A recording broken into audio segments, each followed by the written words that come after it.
Now we're going to have a panel about what happens when indie creators meet the mainstream and when mainstream media meets indie creators.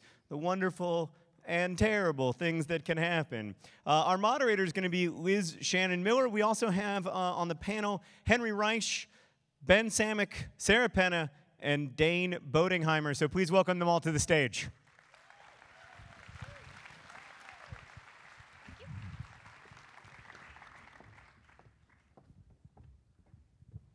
I sit in the chair without the microphone because I already have one. Oh, that's right, yes. Well, hello, everyone. Thank you for sticking around. YouTube's after us, so that should be fun. You should definitely not leave. Stay right here. I'm joined by a wonderful team of people here who, from both sides of the independent and mainstream world. And just to start things off, get a lay of the land. Everyone, if you want to just remind the fine folks out there what your name is, and then also say whether or not you feel like you come from the independent world or the mainstream world. Hi, I'm Sarah Penna. I'm the co-founder and chief creative officer at BigFrame. BigFrame is a YouTube MCN and management company that was recently acquired by DreamWorks and AwesomenessTV. So that question is complicated. I would say as a company, I guess technically we're now kind of mainstream, being part of DreamWorks and the vision that Jeffrey Katzenberg has for the digital space. But our content creators as a whole, I would say, are largely independent. Great.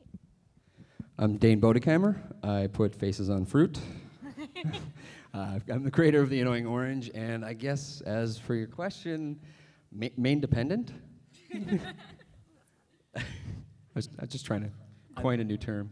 I'm Henry Reich. I make MinutePhysics, Minute Earth, and other stick figure videos, and I'm definitely not mainstream.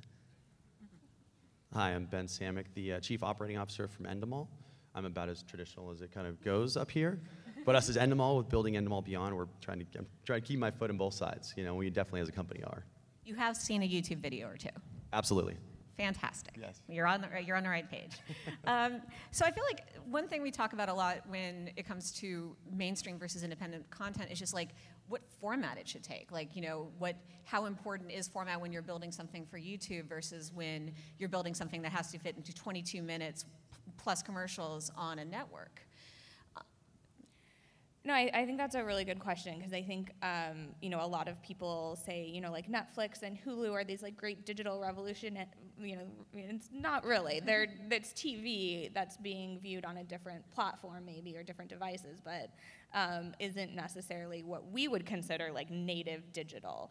And I think you see not a lot of formats actually in native digital, with a few exceptions of like Annoying Orange and other, you know, YouTube content creators who actually have shows, but a lot of them are, you know, the format is the personality and it's all tied together. And I think that's where there's sort of this gap when we talk about jumping to the mainstream. It's like, how can you fit this round thing into a square thing?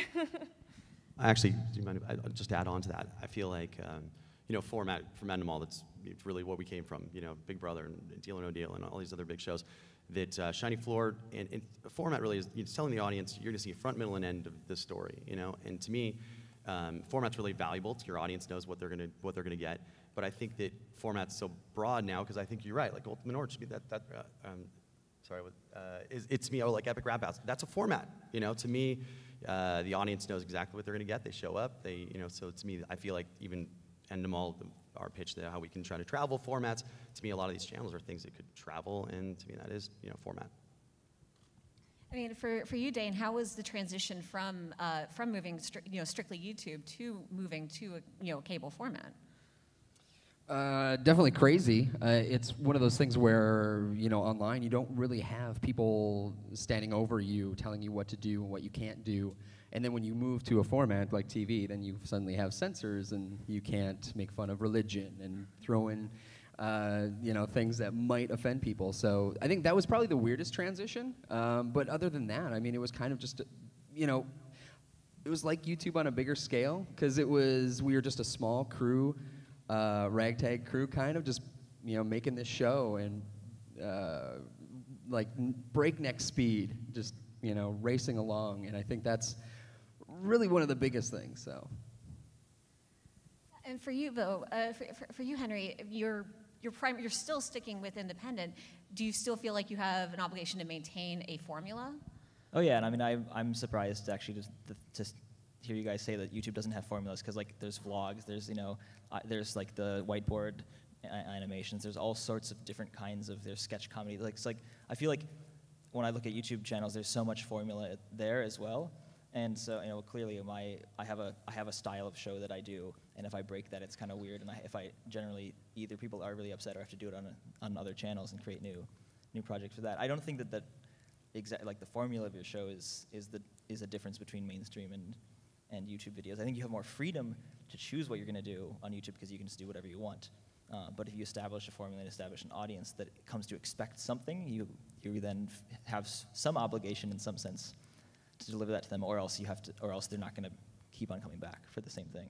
Well, I think you bring up a good point of like, what do we really even mean by a format, right? Because like vlogging, yes, technically that's a format, but it's so tied to one personality, and I think that's where, from like the traditional side of things, when you're saying format, you mean like Big Brother, and it's like this is the concept. There's one like log line, and we're gonna slot in and out a bunch of different kind of characters. Whereas vlogging, or even your channel, is so personality based. I mean, even, you couldn't really necessarily step away from orange and have it be the same flavor. So I think that's where the sort of transition is coming, is like the formats are tied to the personalities, and they're one and the same thing. You look like you had something to say, Henry. No, okay. Well, I mean, that's actually something I wanted to bring up. Yeah. Well, that's something I wanted to bring up, though, which is the idea that, when you think about the average person, person who watches Annoying Orange or Big Brother or whatever, do you think are they paying like a lot of attention to who's actually making the show, or especially depending on if Big Brother I know isn't distributed digitally, I don't think. Well, I guess it is actually, because of the 24/7 thing. So I mean, basically my question is, at this point, do we think that, how much attention do we think that the average consumer of content is paying to who's making the content? 0. I mean, I know that before I started making things, didn't care at all who made it. I didn't know anything. Like, that's for the reason that Hollywood stars are the people on the screen, and not the people who make the movie, who are directing the movies or writing the movies. I think that I would pay attention to, is this on TV, or is it on the radio or on the internet? But that's just the medium. It's not the network. It's not the creator. It's not the writer or any of that sort of thing. Yeah, I think to add on that, also it's the age of DVRs and YouTube and just searching. You go out and get what you want to find. You hear about a show, you just TiVo it or DVR it, and you basically see it whenever you want. So yeah, but I do think that sometimes a studio can have its own brand. You say I'm going to go see a Disney movie. You have a very clear picture of what you're going to see. So I think there are times where a studio does have its own brand, and you can have an overall umbrella over the content, and I think people then get a sense of what they're going to get. Well, there are also creators like, throwing out a name here, Joss Whedon. Like, he has a fan base around his work, but would we consider a Joss Whedon fan to be an average viewer, I guess, is then the question. Or, but also YouTubers have their brands built entirely, some YouTubers have their brands built entirely around their personalities. Yeah, I personally, will I watch the next Vince Gilligan show because of Breaking Bad? Absolutely. I feel like definitely that does come into play, at least for me. I think that what's going on? If someone on the microphone. Never mind, you're good. Oh, sorry. And I think it goes both ways, honestly. Are there people out there that won't watch anything else I do because I made the most annoying creature ever? Yes. But yeah, I personally, I think it does kind of play a role. I guess the question is, go ahead, sorry. I was saying, it plays a role for people who want to be educated about that sort of thing and who become a fan. I think books are a much better example of things where people actually are much more connected with the author than and YouTube is bringing more of that back to visual media. But in before that, other than if there's certain people like the Coen brothers, like it's a Coen brothers movie or a Disney movie or something, but other kinds of things, like I don't care who directed the last Avengers movie or whatever. I don't know these things. I do. So do I. We can fight later.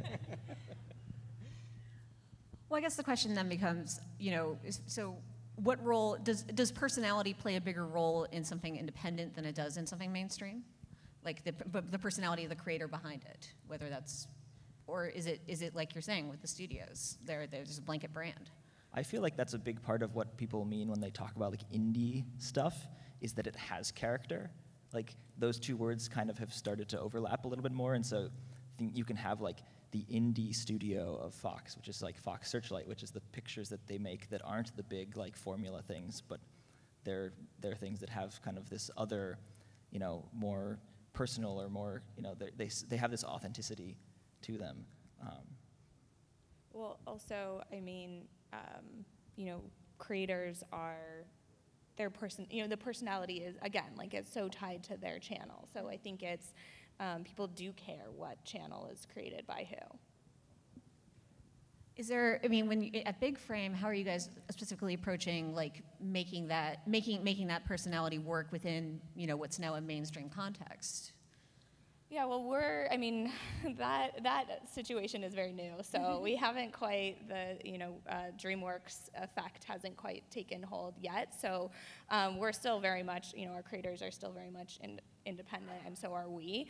But maybe a better example would be what we're trying to do with Polished, which is our beauty and fashion lifestyle brand, which is not a personality. It's not a creator's name, and we have multiple personalities coming in and out. And some people like Makeup by Mandy 24 have a show on our channel, and they have their own personalities, but they're not the face of the channel, and it's it's more of a brand. And I think you're starting to see more and more. So if you're looking at this topic of conversation, not necessarily just like YouTube versus a TV show or a movie, but actually within YouTube, you're starting to see more kind of the individual creators, and then channels like Polished or Awesomeness, where creators are coming and going. And those are great for us and for companies because we have a diversity of people we can work with. We're not necessarily tied to one channel. If they decide one day they don't want to do the show, that's fine. We'll just cast somebody else and work with them in that way. So I think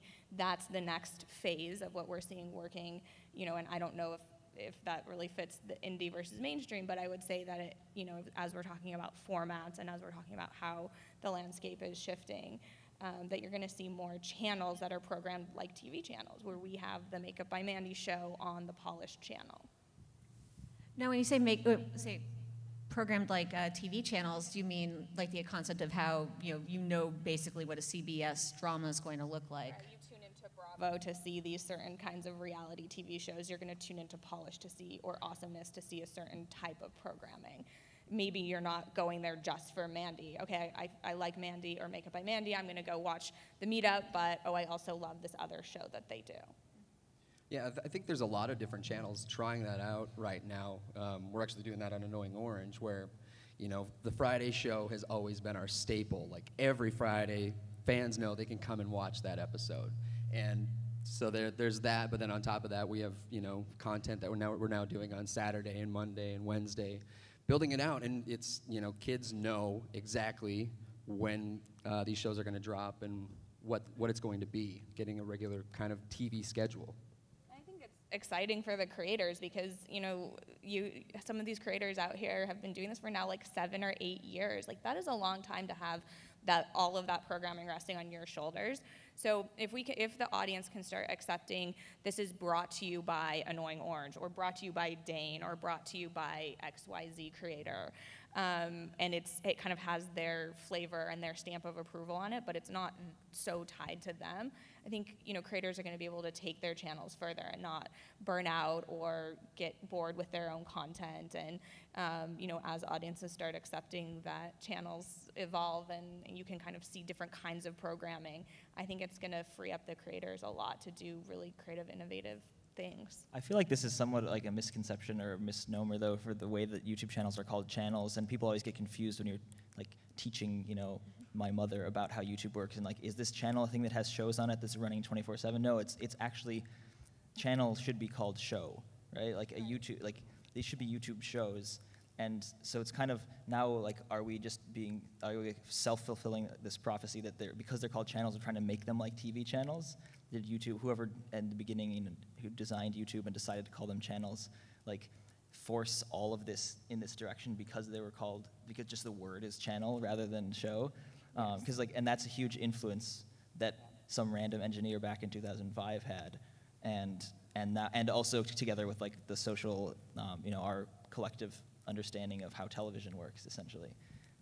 I think it's changed over time though, because it wasn't that long ago where if you wanted to have different kind of content, you'd have to put it on. You'd have to create a whole new channel for it. Like it wasn't acceptable to put everything all in one channel. Where I feel like it's kind of changed over recently. Now that you can do that. Yeah, and I think like the playlist function is sort of the solution for that. Like, YouTube, I think they did recognize that there's a lot of misnomers and it's complicated to explain for people who are not like part of the YouTube world, but I think YouTube did work on solving that with the playlist functionality, and we definitely see that working for us.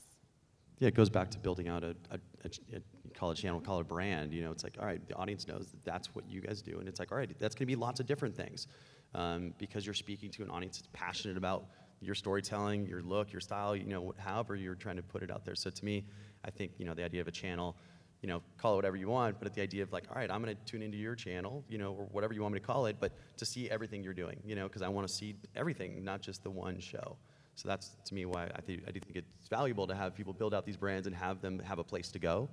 Yeah, marketing one YouTube channel is really hard, let alone an iPhone channel and a gaming channel and a vlogging channel and then your main channel. You start seeing talent have 4, 5, 6 channels sometimes, and it's nice that we're starting to see some functionality where we can put it all in one place. Do you think that should be the preferred strategy, is consolidating your channels into one? I think it depends on your content. I don't know, you might have more to say about this. No, I was going to say the same thing. I think for sanity's sake, yes, because trying to manage all those channels is insane. I'm a culprit, so.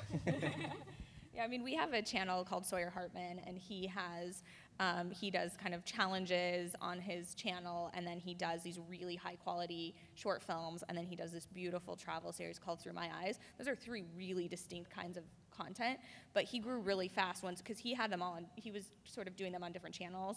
We started working with him, we're like, let's just try it, let's just put it all in one channel, and he started growing really fast. So, he is a unique channel in that, but I think that he's proof that it does work, and audiences are willing to accept that. One day they see like the drunk cotton ball challenge, and then the next day they see this like amazing short film. But how much do you think that depends and like rests on the fact that it's just one person still, that you're like, like Vlogbrothers, John and Hank can do whatever they want as long as it's John and Hank involved somehow.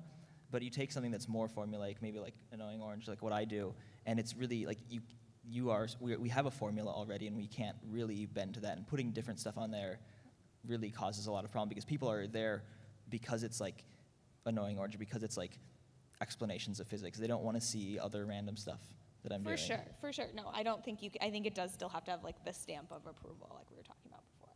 Yeah, that's it. As long as it's in line with your brand, and I think that's the key thing. But if you're talking about actually like traveling your brand at all, if you're, obviously YouTube's a huge part of a lot of our businesses, but if you're traveling anywhere else, I think you need to have that brand, because if you're, I'm passionate in the idea that, the app space, whether it's connected TV, whether it's apps on your phones, like if you have that passionate brand, it's like you can launch that and people know to go get your content there as well. So it's the question is really how broad you want your brand to be versus specific. I hear what you're saying. I think, it's very specific. If you just started throwing random stuff, then you would have an audience, blowback. But and again, it depends on what your brand is. Like Michelle Fan, we did a deal with the Fawn Network. It's going to be broad.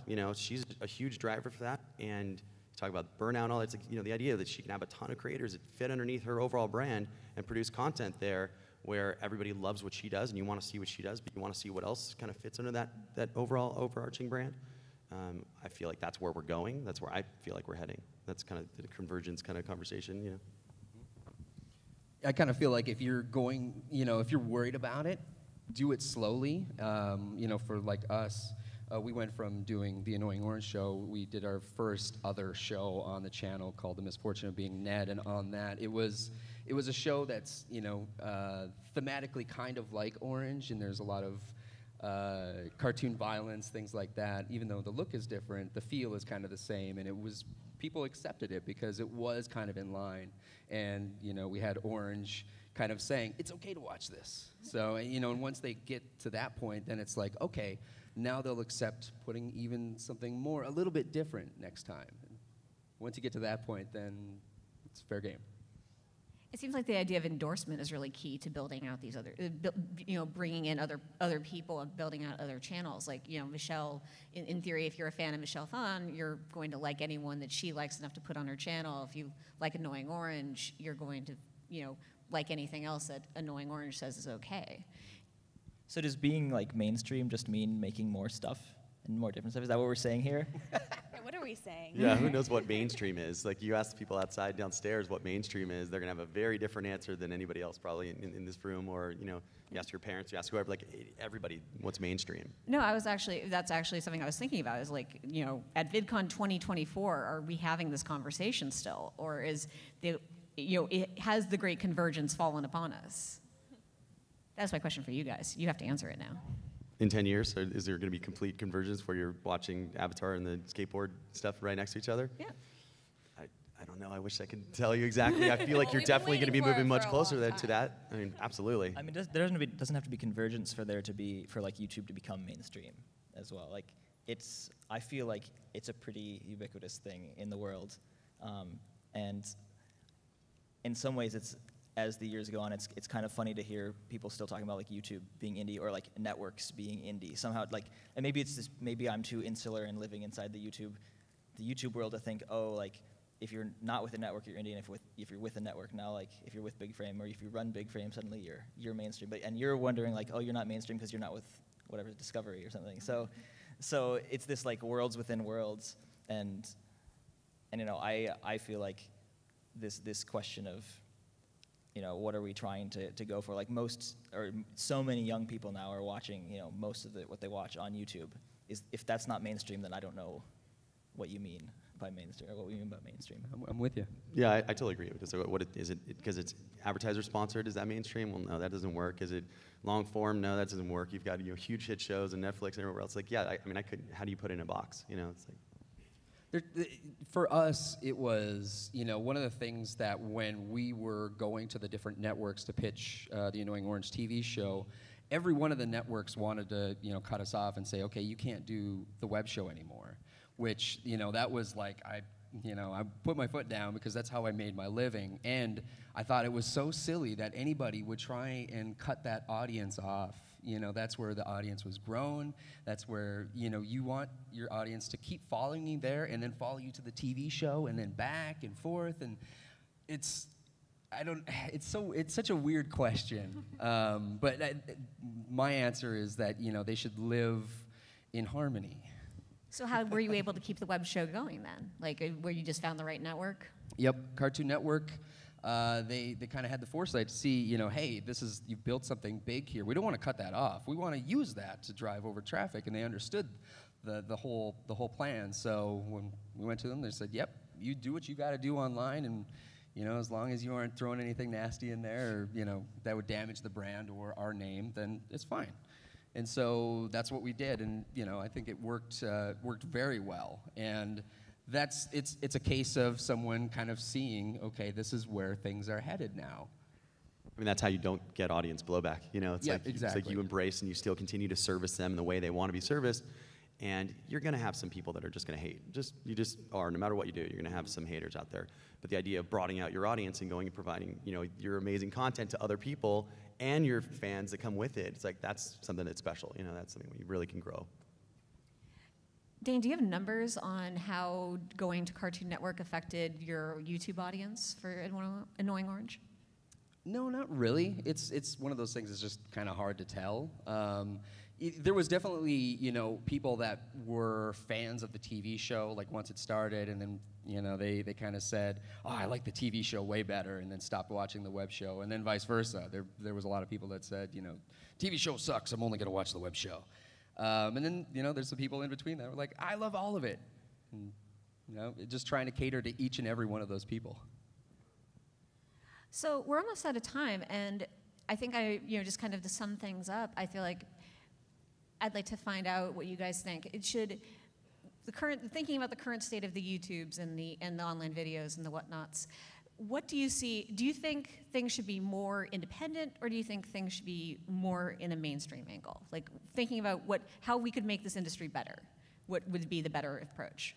If mainstream means less like ability to innovate and be interesting and crazy and take risks, then I don't want any of that. If mainstream means like more people watch it, then that's totally great. So that's my thought. I mean, I think when you start seeing YouTubers become household names, like we are all here, this is a huge crowd of people, but if you do go like out onto the street and just randomly ask about YouTubers, the majority of people don't know them because they're not in magazines and they don't show up on TV. You know, there still is this. So I think, you know, from our perspective, like when YouTube talent start becoming household names, I think that's going to help everything grow, and they're still going to be able to keep everything that makes them special and innovative and free to make whatever content they want to make. I mean, that's in our pitch with Endemol Beyond, is the idea of like finding indie talent who are amazing at what they do and helping them. Like, you know, why can't I build a little, you know, ecosystem around them to help them, you know, reach another audience and put more production value and, like, you know, get more audience. Well, you take it to television, whether we travel anywhere else with the content. I mean, that's our pitch, is that, you know, we can do it with Wipeout and that brand that travels around the world. Like, why can't we, you know, wrap around Michelle and like support that in a different way to really broaden it out? And I think mainstream to me is a bigger audience. You know, it has to be driven by advertising and revenues and all that other stuff, because there's a reason why you're getting bigger in your audience and you have to spend the money to invest. And that's the big payoff at the end, is, you know, but to me, yeah, that's the path. Unless, Dane, you have anything else to add? No, nothing really. I love what you said. I think, you know, using YouTube as kind of this place where you can go crazy, you have to have that. And if you can use that to parlay into something even bigger and better, great. But, yeah. Fantastic. Well, that's our time. Thank you all so much for staying. Thank you to our panelists. Great job, you guys. And now I don't know what I do with this microphone. I will leave it here.